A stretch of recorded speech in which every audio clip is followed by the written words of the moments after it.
गोडा मसाला. तर मित्रांनो, आज आपण करणार आहे काळ्या तिखटाची आमटी.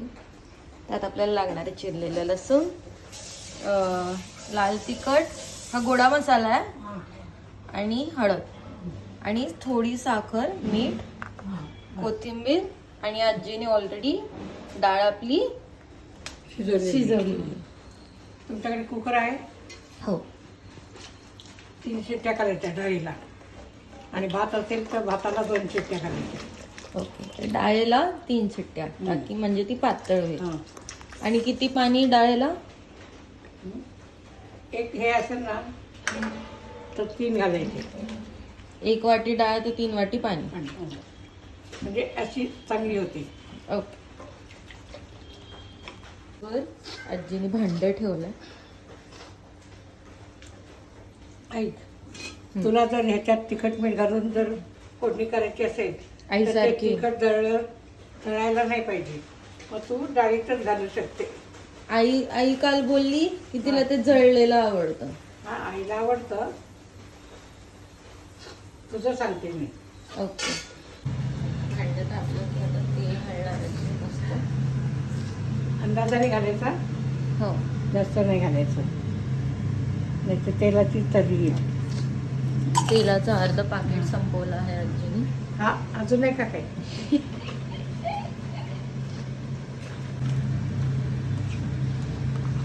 चिरलेलं लसूण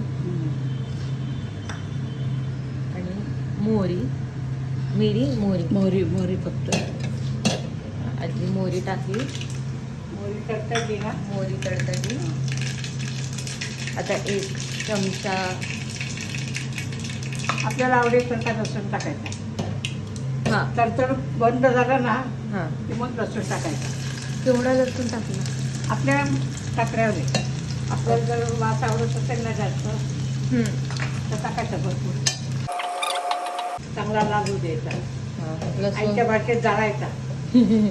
आपण जाळायचीच अक्षरशः. आजीच्या पद्धतीने लाल करणार हा, आहे लाल. लसूण. आई काळं करते, कोळसा कोळसा. हलवला नाही तर मधला कच्चा राहतो, साईडचा होतो फक्त. मस्त लसणाचा वास सुटलाय. लसूण ब्राऊन झालाय. As you can see. आई ह्याला काळं करते. आणि यात कोथिंबीर टाकली. चालते, कोणतं निघते ना, म्हणजे खराब नाही होत. ओके. आजीने ह्यात लाल तिखट, तर मसाला हळद करा.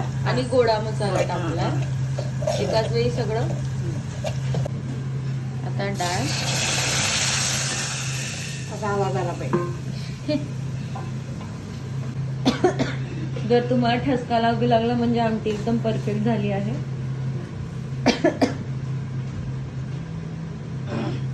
मीठ आणि साखर जास्त घेतलेलं का मीठ? प्रमाणात. साखर नाही जास्त घालायची. आपण मीठ टाकतोय, साखर टाकतो यात थोडी वाटलं तर टाकायची, नाही तर नाही टाकली तरी चालते. ओके. ब्राह्मणी हा. पद्धत. ओके. आता भात घ्यायचा, भातात आमटी घ्यायची. आमटी डन आजी. इकडे बघ. येस.